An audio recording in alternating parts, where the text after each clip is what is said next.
Boom! What's up, y'all? Alright, so today I'm playing with two super rad ninjas, and I met both of them yesterday at the Golden Arches, and we rapped for a good 5-6 hours. We couldn't stop playing, and I thought it would be a great time to play with them with an open dialogue, and today's topic is going to be homelessness. And first, just go ahead and introduce yourself. My name's Augustus Blue. Law. I'm Phoenix. Phoenix. Boom. And so what are you doing? What are we rolling here? Just another cigarette re-rolled, so I cracked the filter. Nice. And these two are like jewelry, they're current wear. What is it that you do that you showed yesterday? I did a video on? I'm a shell weaver. Shell weaver. It's an extracted practice out of a very ancient form of traditional shell lay making in Hawaii here. Very cool. On the Garden Island here of Hawaii. Very cool. And that volume a little bit higher. And then for you, would you call yourself a shell maker as well? I'm definitely a fine artist with shells and macrame variations of the shell world. So I've evolved my own variants of the art form and kept it within a pretty strict from the forest perspective. And I've dabbled into other activities, washing dishes, nice. You know, scouting rare terrain and climbing slopes and living on pine needles with centipedes. Right. 46 centipede bites since I moved to Kauai, so I probably have immunity to staph through that. Right. And immunity to venom. Like the reincarnation of Yul Gibbons. Like, who is that? And they were so kind to show me all of some of the pieces that they had on them yesterday. I did get to share with you all this ninja's pieces, and maybe today I'll take some video of whatever he has on him. But so today we're going to start rapping. We're going to get right into it. Why don't you go ahead and begin first, and just tell us where you were before you ninja flipped on this island. What was your first experience? Trials and tribulations, all the way till today. We're going to try to do 10 minutes a person, but you know, this video can be 20 minutes long to an hour long. We're really just going to play. And look what he just busted out. Oh my God. Not very often this happens. I am a shell weaver, and we have one ready to go, locked and loaded. Okay. These are the rare gems of the Pacific, and these are kahele'lanis. I am a guerrilla artist. I've infiltrated an ancient art form and became master after many years of study of a very highly esoteric technique within the art, and it's not a traditional technique. It's a technique that's been innovated over time as it's passed through many people, and it's become possible because of the advent of modern fishing lines, of all things. This is strung with Power Pro, which is Spectre fiber. It comes from the Honeywell Corporation, so it comes straight out of the defense industry. So it's a peaceful application of a military technology, and it allows shell weaving to become possible in its most excellent and extreme expression. And so as we carry on here today with our little fellowship, I'm going to be weaving this, and it takes a long time to gather these shells.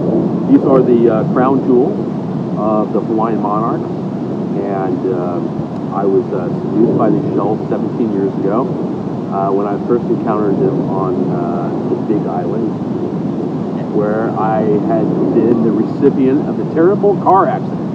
I had been ran over by a monster truck and left for dead. Where was this?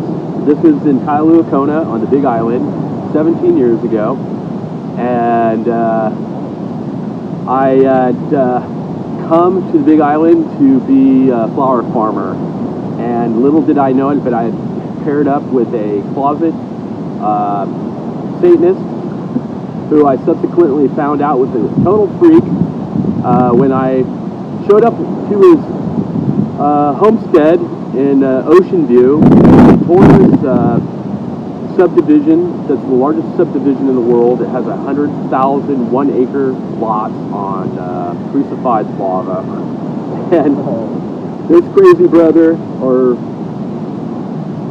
person had five wolves chained to the trees growing straight out of the lava. And I was from Kansas, and the whole thing was horrified. And he had built a Gothic mansion that he had assiduously assembled from parts of houses that had been torn down in San Francisco. And he had shipped over piece by piece. I would play with him for a couple of days. Oh yes, and I did until he got a little cagey when he found out I wanted to leave. Oh. And he was Free yourself. This was after the car accident that we were both in. It was my third day on the island. I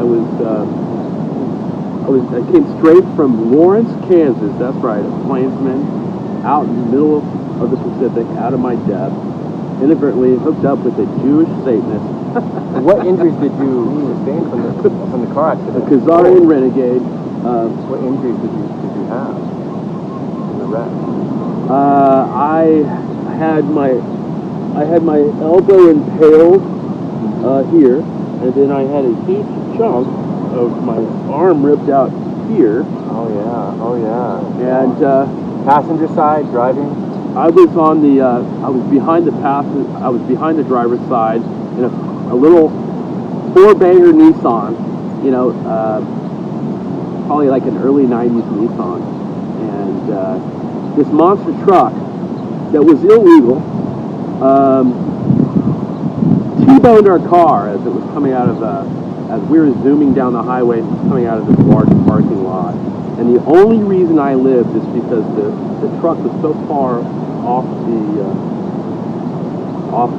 the bumper was so far off, above the ground, that it T-boned above my head, tore open the top half of the car, and I was just impacted, instantly knocked out, woke up on a stretcher. Did you have Being insurance? hustled off to the no, had no insurance. I was in the hospital for a glorious 3 hours. Had no insurance, and they unceremoniously tossed me out onto the street with the Satanist.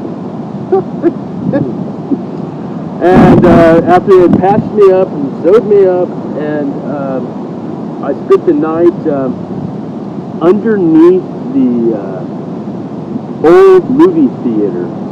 And that was my introduction to Hawaiian Islands. It was totally nuts. And what year was that? It was the late spring of 2002. So wow. maybe it's been 16 years. Sorry. Wow. And that began my journey, and it just goes on from there. It's totally nuts. I ended up meeting a woman in the milieu of the people he knew, who was a Cherokee Indian, who lived several blocks down from him. And I started partying and started drinking right after the accident, self-medicating, and I became introduced, associated to this Cherokee Indian woman, and I went down to visit her several days after the accident, and she learned that I was staying with Eric, and she said, "Oh my God, you're staying with Eric?" And she hustled me right into her apartment, and I went up and I threw all my stuff in the lava when Eric was out trying to find some work.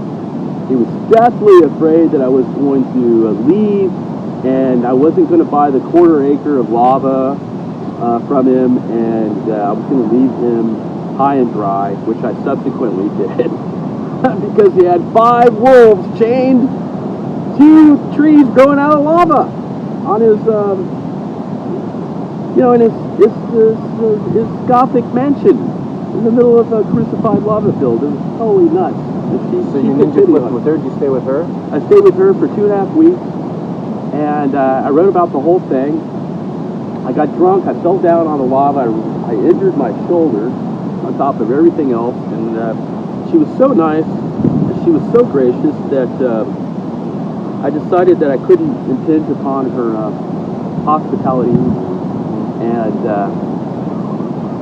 so I left her place, and I went down to the state park in Kailua-Kona, and I began my homeless journey 16 years ago in Hawaii on the Big Island, where a few months later I met a traveling band of young ripper party hippies who had just gotten out to treat at the Cheese Spring Incident shows in Maui. There were ragers, magical ragers who loved to party. I call them the Mad 40 Hippie Posse. And one of them showed me Nick, a young lad of about 23 at the time, and he showed me this little pile of shells. He took this little pile of shells and he poured them out into his hand and he said, "These are kaheleanis, and they're the only shell in the world considered a gemstone. And you can go over to this magical island called Kauai, and you can live there on the beaches, and you can just pick up these gems." And I thought, my God, that's what I'm going to do with my life. And 16 years later, I've become a master artisan, and during our little interview here, I'm going to start weaving a serpent of paradise, I call it. That is this esoteric technique. Love it. So let's continue on just, I guess, an all-encompass for that 16 years till today, playing here with us. I guess in 2 or 3 minutes, what would be your generalization of those 16 years, the ups, the downs, of just, because I'm sure you have thousands upon thousands of stories in that 16 years, but just in 2 to 3 minutes, what would you like? How would you summarize that of being homeless, not living in a box out here in Hawaii? Well, make sure you speak a little bit louder.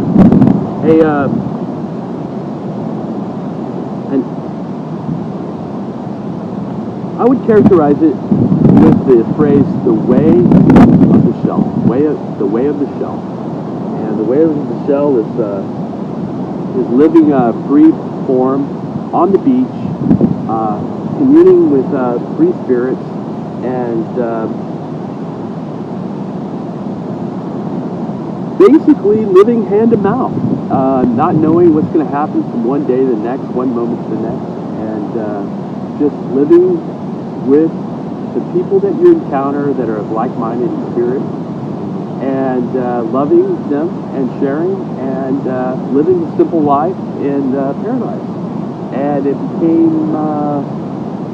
became addictive, and it became something that I just gradually was seduced into and released and surrendered myself towards, and it became something a journey that I internalized and that I gave myself over to, and I realized that I wanted to do something unique with my life, and this was it. And so I became a guerrilla artist, and by accident, and a gutter intellectual. I've always through 35 years of nomadism, I've lived in and out of a lot of book shops, and so I began writing about my journey, and I probably have 3,000 or 4,000 pages of handwritten journals. Amazing. So you'll be seeing a lot more of him. Thank you so much for sharing. All right, introduce yourself, a little rad ninja. I am Phoenix of the Shell universe and all other types of multimedia arts My foundation's in hemp jewelry, and I innovated a three-dimensional mathematical technique to wrap crystals with the express intention of making healers' amulets, and beyond the amulets themselves, gauntlets and equipment for the life of an avatar on Earth. So this is a very positive thing for everyone. So living outside is about achieving human sovereignty within myself and pushing the investigations of where we are in the universe, what are we here for, and where are we going, and more importantly, where are we from.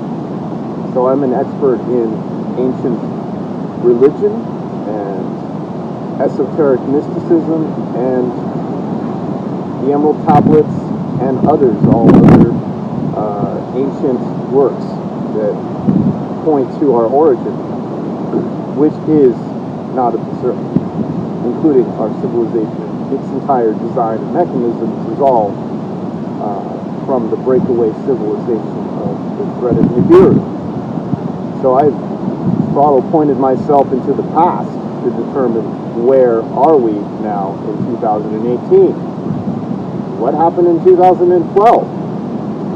Okay, well, 2011 was my year in my family life. Father was the top of his graduating class in electrical engineering at MIT, and he is deceased now. He was inducted by the Illuminati and their agenda at the time, which is to control and hone the human evolution into their perspective. So my colleague Augustus has done a huge amount of research on the true history of World War II and how did we get into cybernetics so quickly, into having and holding technology in America, despite we're clearly within a deep foothold, an extraterrestrial foothold. It's a military term that refers to they're here and they're all around us, and they want us to assimilate into this giant collective that exists in the galaxy.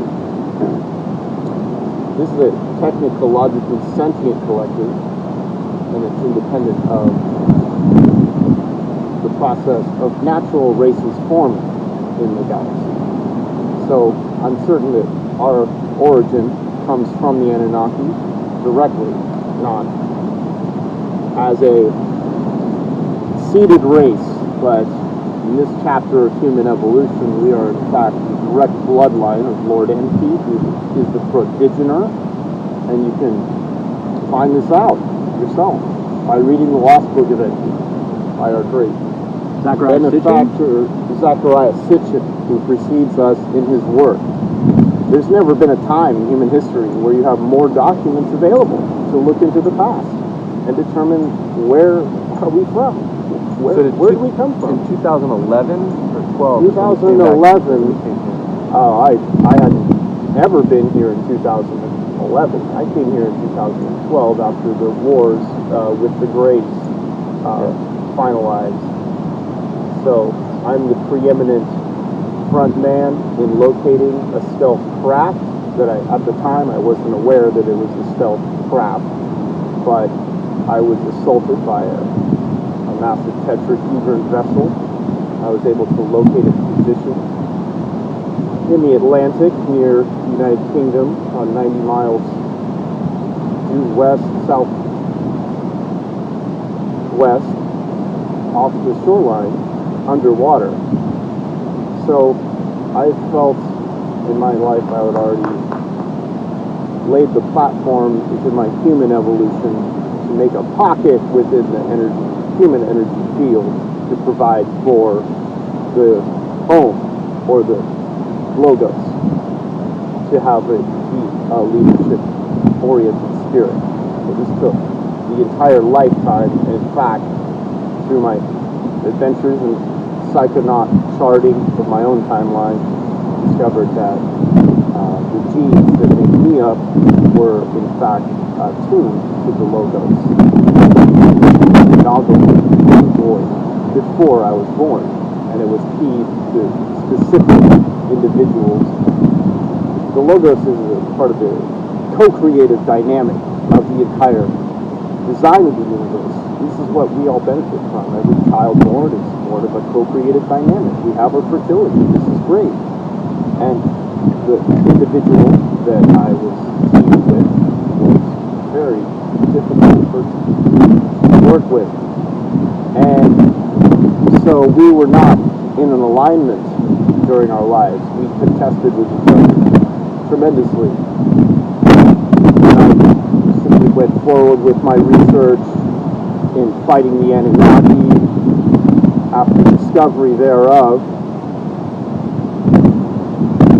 found that my spirit body had been parasited and attached to the hive that is very real and it's very much beneath us inside the earth, and it's directly connected to You can see why we're home. Egyptology. Where was the first place that you stayed here on the island as a homeless Hawaii, I went to the hotel. I had gotten my inheritance cash. I guess you could call it inheritance. Wax is all this sounds, it's true. Tell them how it Went into a horrific motel in Lihue and had a slight nervous breakdown twice on the journey here. I bawled like a baby on the plane, the second plane to fly to Hawaii, so, which was partly an application of drinking a lot of beer at the airport because I was so nervous about coming to a new place with nothing at all, like information-wise, beyond going to Google Earth and scouting the forest region that I was destined for on North Shore. So how long did you stay at that hotel for? 3 days. Oh, wow.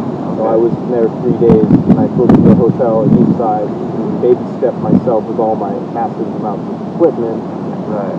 Since I had just been stacked up with enough money and equipment to basically, be a mobile land boat. And I'm still in that profession of being a mobile land boat to this day.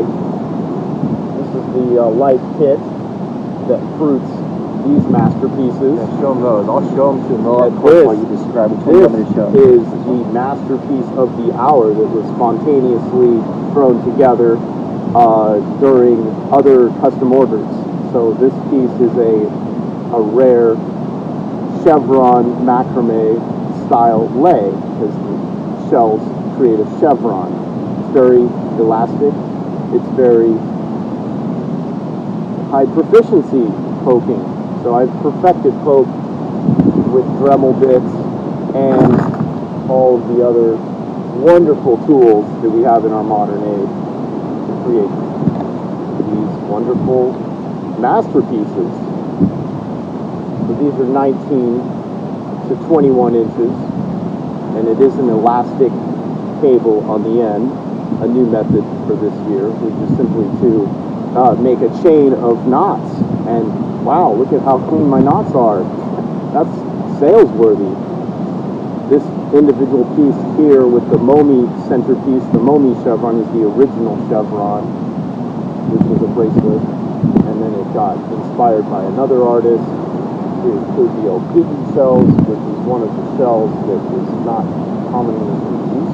So I am trying to promote Hawaiiana at the best of my ability and generate a new variant.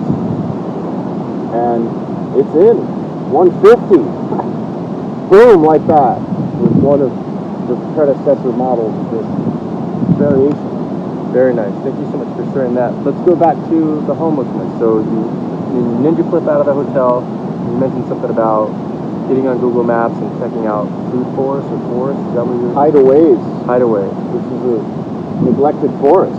Okay. Which is my favorite place to live, where no one ever goes. So you ended up staying there? Mosquitoes and holla. For how long were you there for? I was inside the forest for 10 months, and I stayed very clandestine and antisocial, and I was moving energy at a quantum level to make the avatar, which, coincidentally enough, could only come forth through me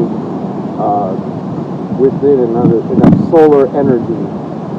I was born in California and raised in Oregon, so I throttle pointed myself through critical depression and institutionalization and being labeled mentally ill, where no one would listen to what I was really trying to get at.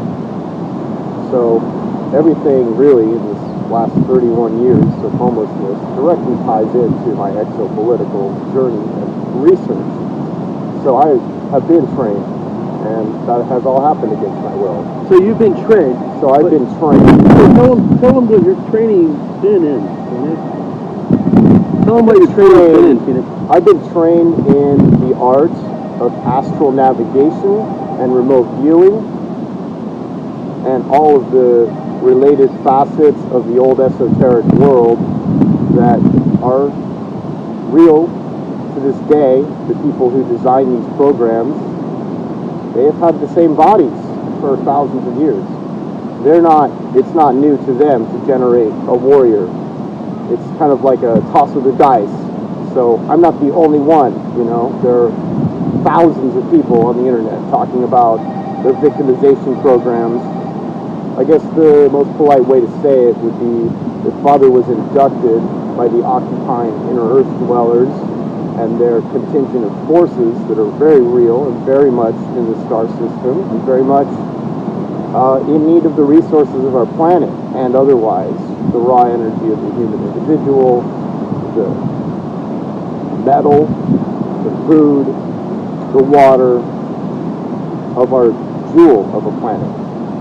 So living in the forest is more a vital prerequisite for setting up a grid to launch my spirit body into the very confused network of wormholes, portals, and places that to this day are still occupied by these parasites of their breakaway civilization models.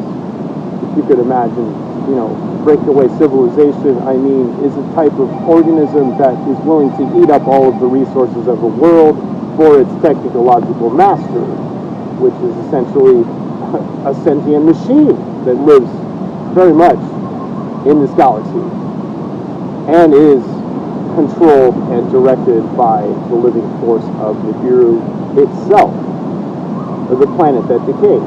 So there are two types of planets, from my perspective. One planet is one that eats life, and the other one is inherently life itself, the world we live on. So, I guess you could say I removed myself to the forest out of necessity because I didn't want to be in a 9-to-5, getting thumbed down and pushed into an apartment where inevitably those super abilities of hypersensitivity, empathic sense perceptions, and ability to move myself out of body are all jilted by whoever is living above me or beside me or underneath me. The apartment is not the place for a remote viewer. So I simply adapted based on my empathic intuition and genius IQ, being that Father was a genius in military naval intelligence and technology development. I'm still holding this information about the origin of the American microchip, which is extraterrestrial in its affectation. So let's try to focus more on the homelessness aspect. I see you could do hundreds of videos about just these little trinkets of information that you've shared. And I bet you have actually opened up a lot of eyes, just these little golden nuggets that you're spreading. I bet you people are like, who is that guy? I want to hear more of him and hear more of your story. But I guess right now, do you feel supported from the city, from the county, from other homelessness? What is that all about? Do you feel like it's intentional to make people homeless? Do you feel like it's intentional to make it hard for the homeless? Let's talk about that as a group here. Maybe I'll just start. Okay. Remember, super loud. In the United States of America, there are two types of people. There are winners and there are losers. If that's too precious for everybody out there, well, that is the way the government runs things. And the losers, well, they're out with the trash. You know, it's like, get with the program or get dead. That is the message. It's illegal to sleep in your car. It's illegal to sleep on the earth. The earth is all pinched out. Okay? There is nowhere to go if you don't fit. What does it mean to not fit? It means you don't compute. It means you don't add up. It means that you're not meshing with the machine. If you don't mesh with the machine, it's time to get dead, motherfucker. Okay? Fuck yeah. What are some prime examples of how you come up with that? Well, all you got to do is go to Seattle and go to any bridge in the city and see what's going on. Go to Eugene, Oregon. Go to Los Angeles. Go to Chico, California. Go to Fresno. Go to Baltimore. Go to any number of like clandestine shadows in New York City. I mean, when you section off the land and one person can own 1 million acres, rents are going through the roof because they're printing funny money and financial capitalism is in and Jeffersonian democracy is out, then where's all the surplus people go? Well, guess what? Nobody really gives a fuck. So that means more for the few, less for the many, and the poor, well, you never hear them mentioned on TV, on the news. It's always about the middle class. It's always about, Wall Street. What's the middle class? Forget it. So, look, it's pretty simple, man. You got a nation of millions of refugees. They're illegal, okay? The Masons run the show. The church is a fraud. And it's pay to play. And if you don't have the cash, then you're going to take it in the ass. What do you think? I've had money from 1996 straight on through to homelessness leading to not having any address of any kind and the wire, the electronic wire of the money being yanked out. So until I really truly was out of money and astray in the world with nothing but my skills and my wits and my knowledge, I hadn't had those experiences that August is describing. So I guess you could say I have the WASP upbringing that collided with the need to be in the woods to, once again, throttle point the human evolutionary spectrum of our need to inherit and inhabit this earth and simply figure out how to do it as a tribal wizard and grow the food and gather fertilizer out of the wild and gather seeds and learn how to cultivate food in the wild. So live in harmony with the animals. So as homelessness is for most people, if you know how to study terrain, you will literally never ever run out of some little corner forest somewhere to live. And in fact, right now, I have probably the smoothest running camp that I've ever set up on this island because I'm super connected to the locals through the Shell Lay universe and my trade networks. But see, we're the lucky ones. We're the so guys lucky. that are smart enough to, only be homeless in Hawaii. And they don't want us here. They don't want us here because they don't want us anywhere.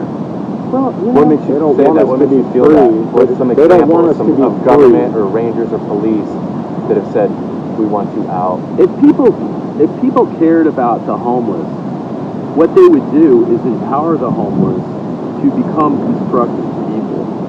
But since they run an economic system based upon scarcity, that thought, that ability, that mechanism in society is just not in play, period. And so here, what they've done, which, I mean, Hawaii is a great microcosm of the rest of the country and the rest of the world. You can see this place as a laboratory and see the results of the experiments that basically they're running. I mean, de facto, not real experiments, but basically, because it's not that thought out. I mean, of course, it's not that thought out. It's planned, but it's basically, you know, it's a cold night here is 60 degrees, right? So, I mean, you're not going to freeze to death, right? But that doesn't mean that you're allowed to be anywhere. There's nowhere to be.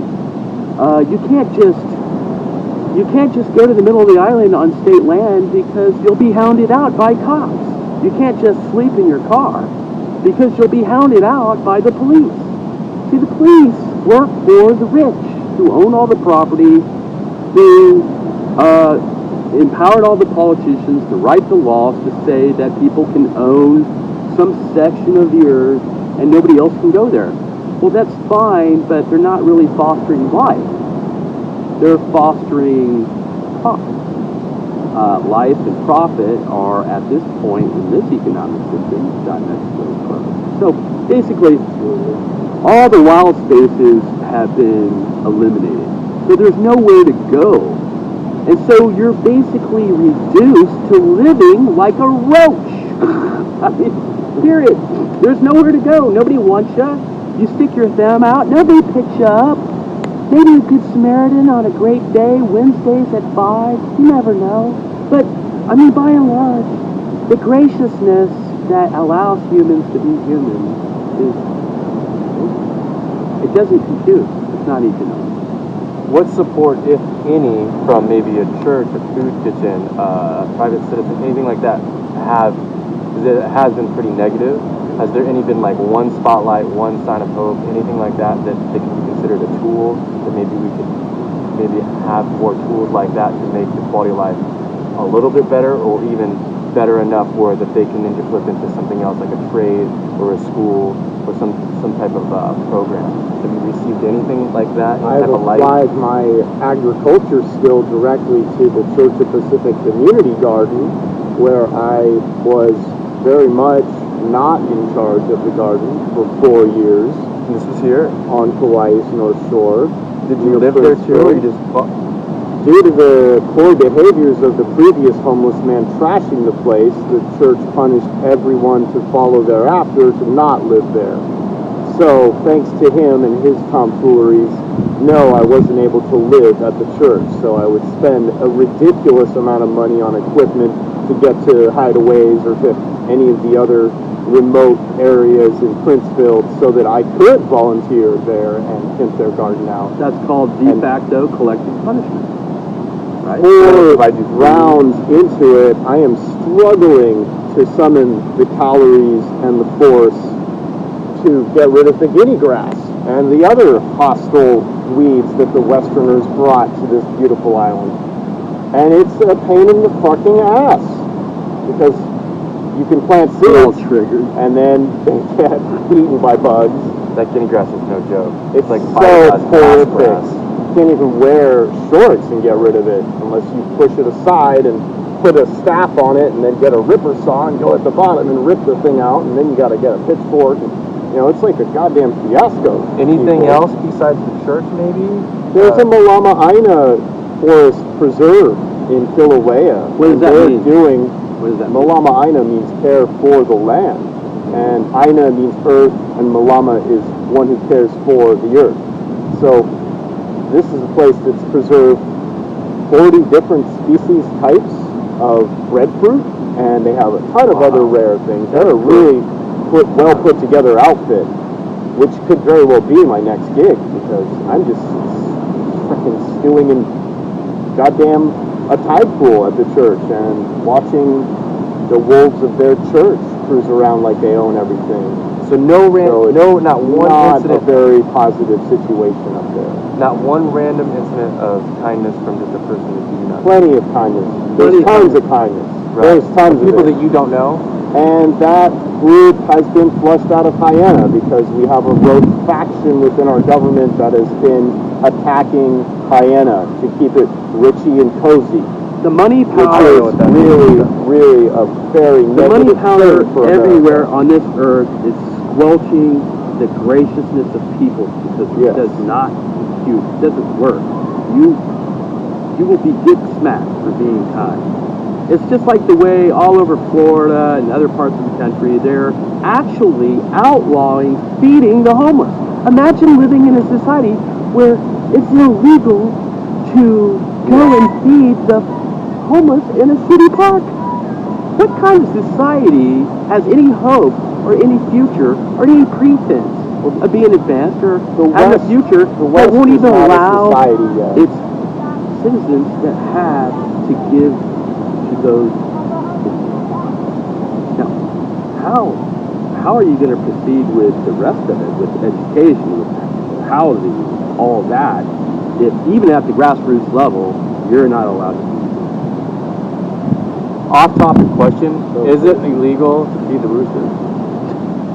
It's frowned upon in Princeville, It is. but I definitely feed all of the chickens in the city park. And why would they not like that? Just probably they don't want like processed They food. steal food from native birds, which ironically there are no native birds in Princeville. You have to go to Coquet or up here to Wailua to see real native life that's still thriving from its original non-affected environment. Okay, by so the West. I got an idea. Let's do this. I went home to my homeless camp last night, and you know what happened? And I keep a tight camp. Nice tent, not mildew. That's tough. No trash around.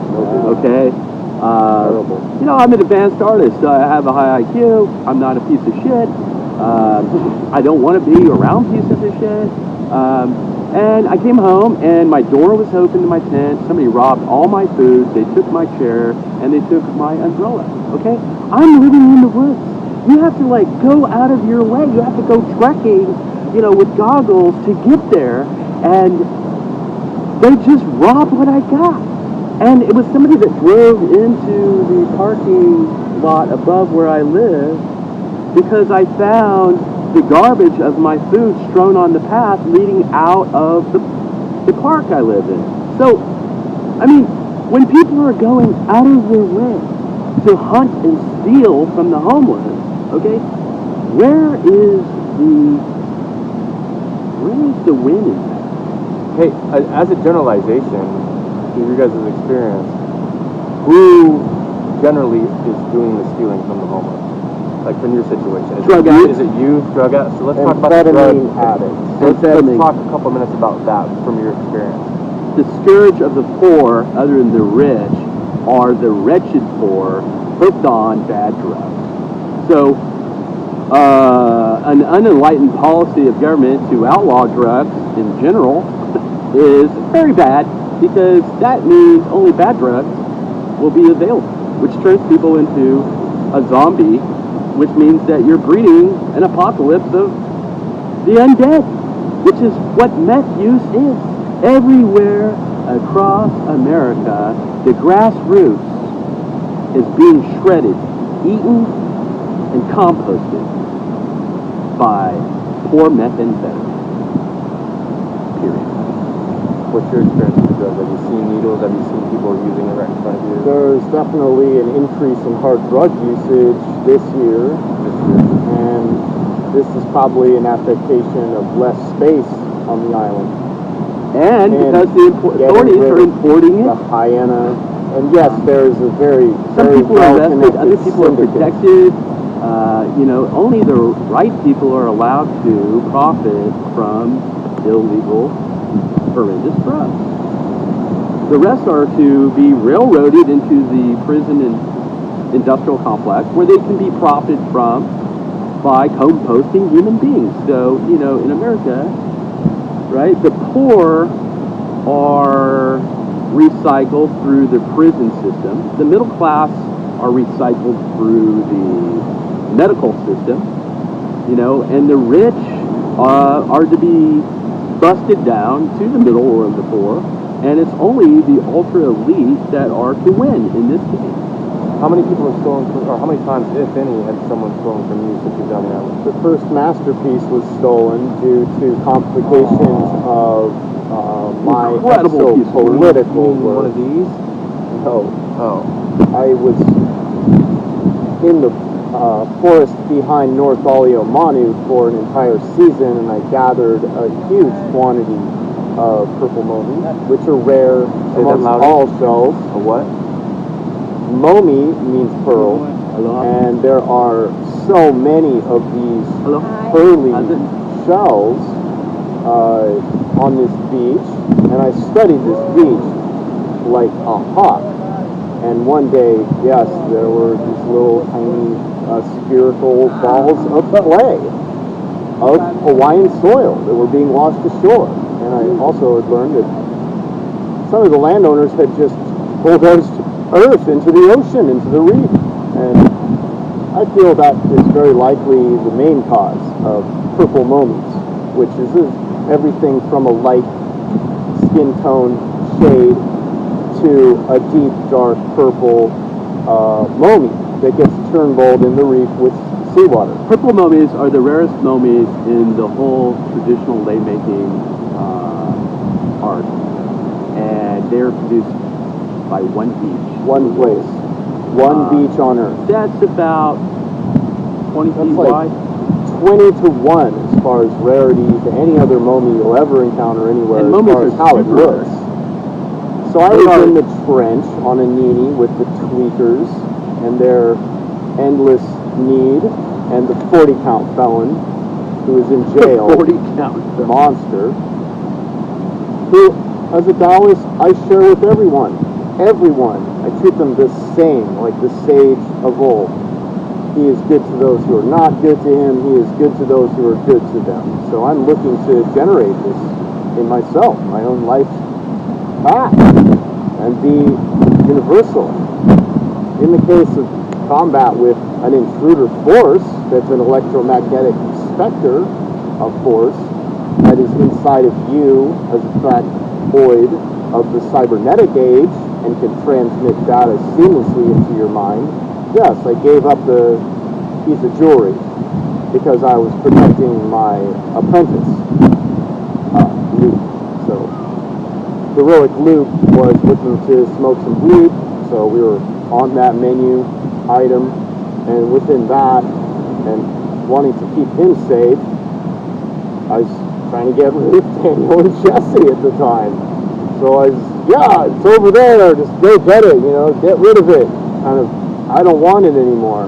I gave up the lei, which was unrivaled in any other type of macrame momi lei. It was pure momis and pukas with gold-filled super magnet clasps on the end. You see, this art, which is over 700 years old, this art, which is over 700 years old, provides a very unique opportunity for somebody that has the acumen, the skills, the capacity, the intelligence to want to devote themselves to it, to express themselves in an incredibly fulfilling and unique way that is hard to find anywhere on this earth, given the virtues of the environment and the air and the water and the incredible people. Like we meet with Tommy Collins here, our man, who has been kind enough to suss us out, give us a little voice here, and come our way in the way of the show. So, I didn't even, I think that, what was the purple? That's like a true gem. Is that the most rarest? Yes. On the island, by far. It's not the rarest, momi. individual, it's the rarest momi on Earth. Wow. And on that beach, yes, Tritons. What is a really beautiful, blinged out. These are momis. These are momis from mostly Sealod and Anini, and none of these momis in here will hold a candle to anything from Oleomanu. And the ones you're talking about were purple? Purple. They're purple. And they're faded lavender. They're glossy. I love the color purple. It's incredible. They're truly worth being homeless. So, They are. have you ever had like a campsite, like what happened to him? Have you ever been mugged at gunpoint? Any violence?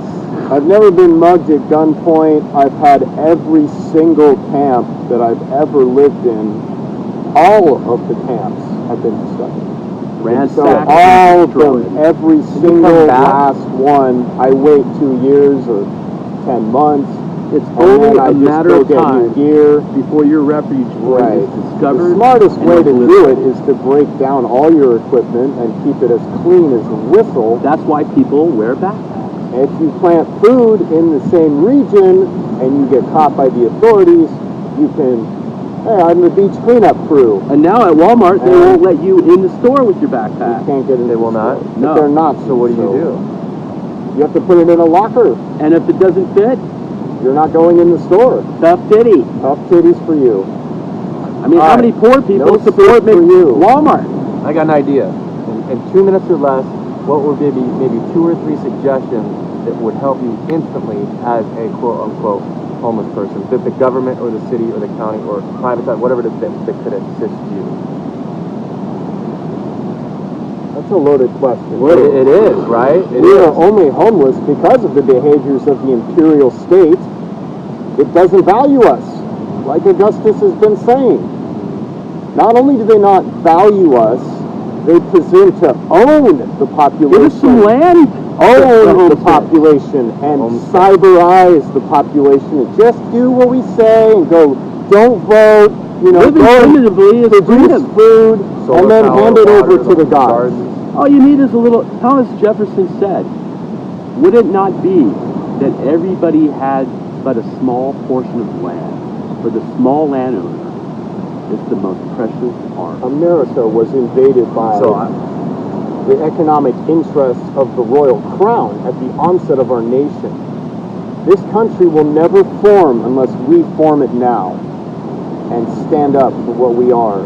It's the only nation that has survived a foothold of tremendous proportions. Open up the island, 90% of it's completely Those empty. are It has pig- cows and pigs Those growing are on all it. pig hunting terrains with small pot grows here and there, and it's not habitable. The state of Kansas is empty. There's- It's growing nothing but 60,000 square miles of GMO so corn many that's destroying the acres. genetics of humanity. It's insanity. So besides land, what would be a second good thing?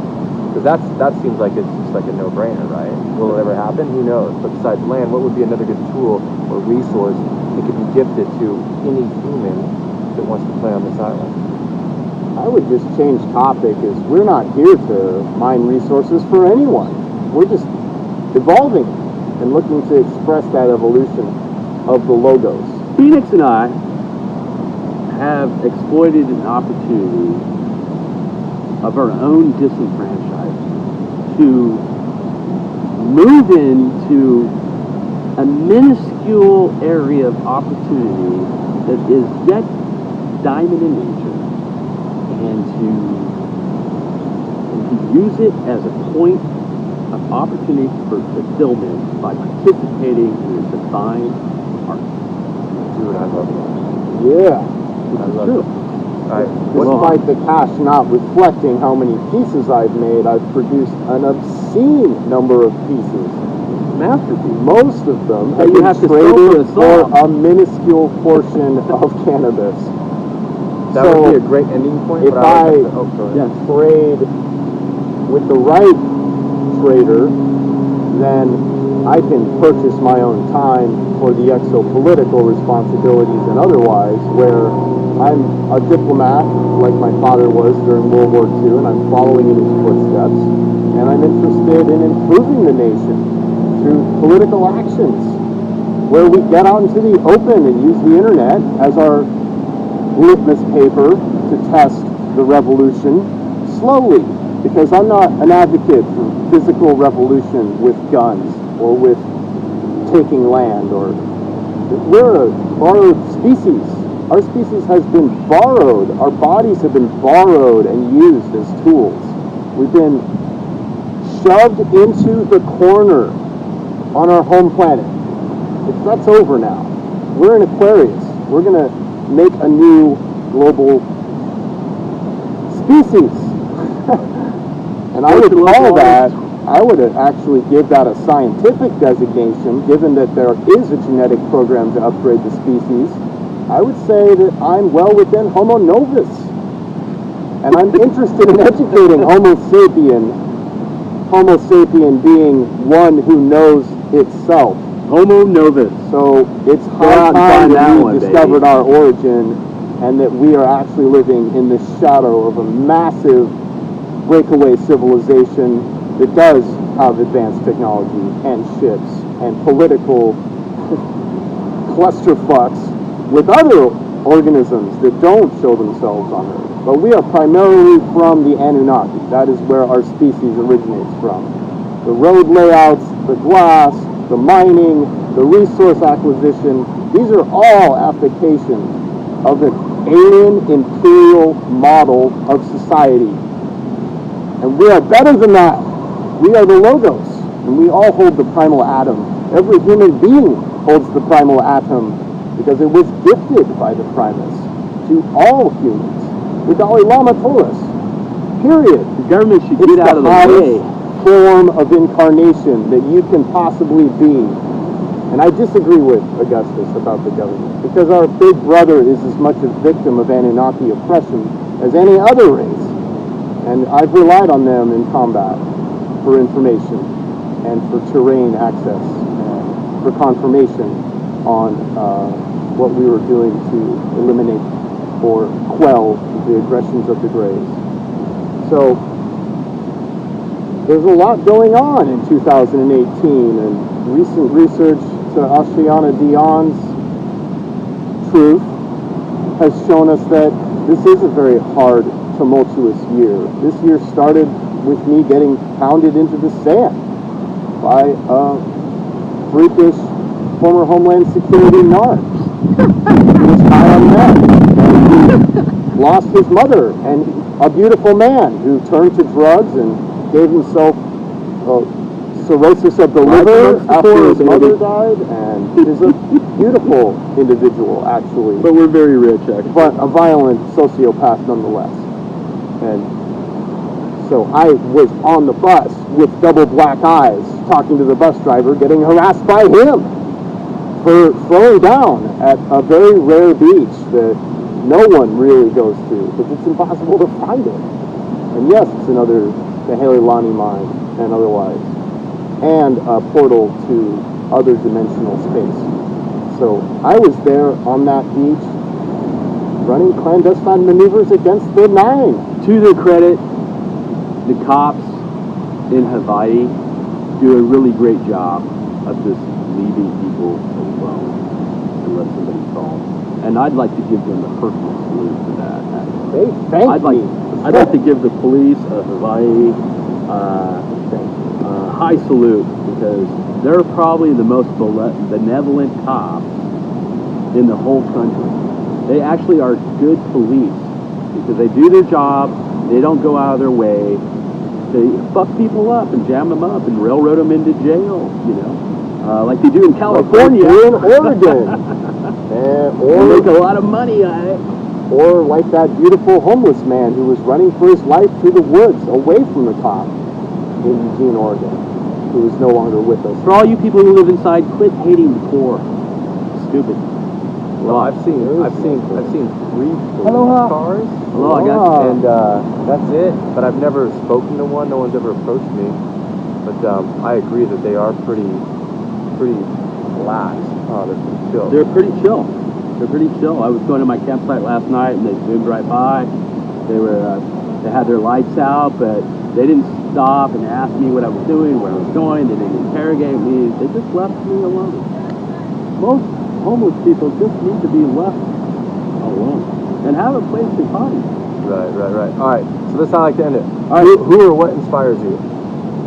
The Dalai Lama, other psychonauts who are in the same category of resistance,